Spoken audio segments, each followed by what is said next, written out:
sweet Jesus, I did not know what I was letting myself in for when I decided to script this video. Absolute trigger warning alert, this video is about a giant spider. Sort of. Anyway, you'll see what I mean. 8 legs, over half a meter in body length, and with legs nearly the same size, I'm pretty sure that the Megarachne will haunt your dreams. But what if it was a reality? Hello and welcome back to Life's Biggest Questions, the channel that looks to answer exactly those. I'm your host Rebecca Felgate, and now that we've finally put the perilous Area 51 behind us, I'm asking, what if the Megarachne didn't go extinct? Blimey, what an 8-legged query. Before we get into this video, I want to talk to you about our sponsor today, Raid Shadow Legends. This is an awesome free game that has just been released. It is an immersive game for your smartphone and boasts amazing 3D graphics, giant boss fights, and loads of champions to collect, and engaging storylines. You guys know I love a good storyline, and live battles. I'm kinda into those too.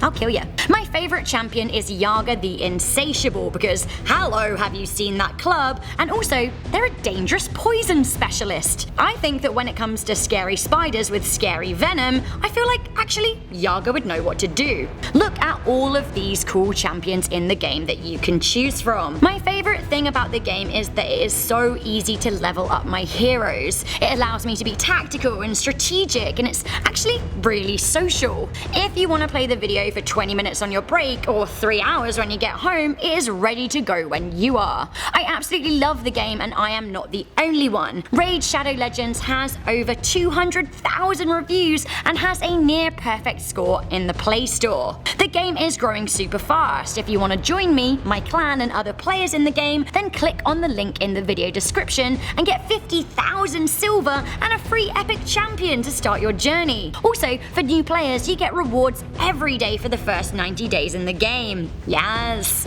Click on the link in the description and let me know if you're loving it. So back to the Megarachne. Must we? Before we get into the video, I want to let you guys know that I'm pretty afraid of spiders. Are you guys afraid of any animals? Do let me know in the comments section down below. I'm also quite cautious of a snake, and before I moved to Canada I had no idea I was afraid of centipedes, but now I'm very aware of them. They freak me out. I think it's something about legs. Let me know your thoughts in the comments section down below, and of course please do like this video and share it with someone you want to deeply creep out today. Good, great. Okay, the Megarachne. The name means graped spider, but things aren't as they seem. Before we examine how life would be with this not-so-wee beastie scuttling around, I want to talk to you about scientific balls-ups, so to speak. It must be hard being a scientist, or to be specific, a paleontologist, a scientist who studies fossils. Shout out to Ross Geller, you are my forever crush. Paleontologists find bones or fossils, and then they're tasked with piecing together what that animal may have looked like. When the first remains of the Megarachne were found in 300-million-year-old rock in Argentina in the 1980s, it was believed that it was the biggest land spider of all time. 1.8 feet in body length with legs of 19 inches. There is no surprise that the BBC featured the beast in its Walking with Monsters series. Here is a plaster cast of what it was thought to look like. The arachnid was also included in the Guinness World Record books, striking fear into the hearts of all readers. It turns out though that the world's biggest spider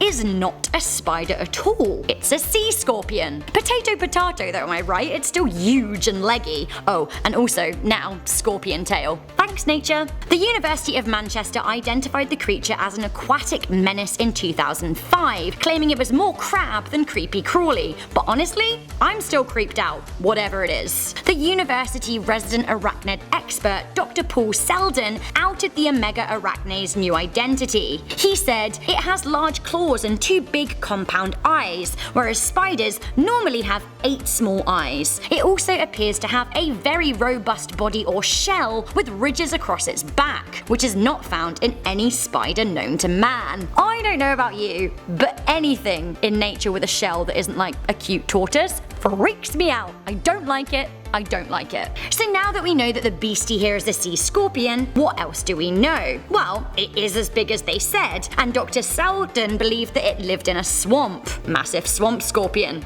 Cool. Its large compound eyes likely poked through the water like a crocodile, all the better for spotting its prey. The beastie had a tail, but actually, it turns out that the tail didn't have a sting. Thank goodness for that. On top of that, it wasn't venomous, so really, it wasn't that bad at all. I don't know what all the fuss is about. So I know what you're thinking. If the scorpion bay didn't sting, and it didn't have venomous fangs like some spiders, how did the Megarachne kill? Not that cool, but just by raking through mud with its pincers, and then it was all teeth, teeth, teeth, chomp, chomp, chomp. So what did it eat? Again, disappointingly for the drama, it just used to eat invertebrates that lived in the swamps, creatures, and the like. Honestly, I'm wondering why I was so scared of spiders in the first place. It doesn't really seem that bad. So what if it was alive today? Well, actually, you'd probably never notice. The sea scorpion lived in swampy Argentina. If it were alive today, it would be happy in the Ibera wetlands. This area covers 1.3 hectares of marsh, where the spider that wasn't could survive and thrive. If it were around today, it would share a neighborhood with the yellow anaconda and the broad-snouted caiman in the water, plus some jaguar, capybara, and deer on land. You likely wouldn't notice its existence, save for some nature documentaries that may highlight it in all its monstrous glory. But this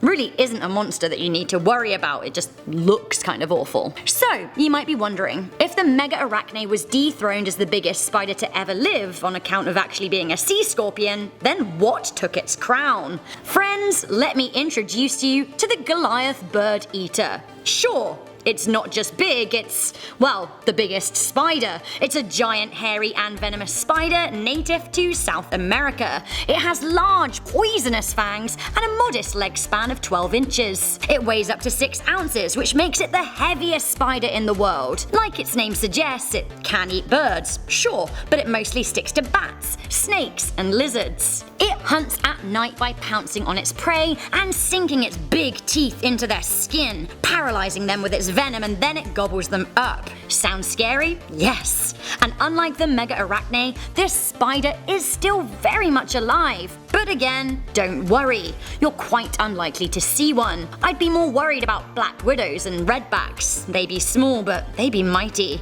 Those spiders do live side by side with humans and are very poisonous to us indeed. Some have even killed. Well, on that happy note, time to wrap up this video. Thank you to our video sponsor once again, Raid Shadow Legends. Do join me and 10 million other players worldwide in this truly thrilling and immersive smartphone game. Once again, the download link is in the description. Happy playing! Before I go, I'm just gonna wrap up with some quick comments from our video, What If We Trespassed on Area 51? Indestructible9 wrote, what the government thinks I'm looking for, dem aliens. What I'm really looking for, the Death Note. Do you know what, I feel like people would be looking for different things. I for one would be looking for the time machine that they're blatantly keeping there, all in pursuit of my dream of being the Doctor's assistant. Clap Z wrote, I'm about to get my first girlfriend from Area 51. Like I said, we all have our requirements. Thank you guys for watching this video. Don't forget to let me know which animal scares you the most and leave me your thoughts on the Megarachne. Not so bad as we at first thought,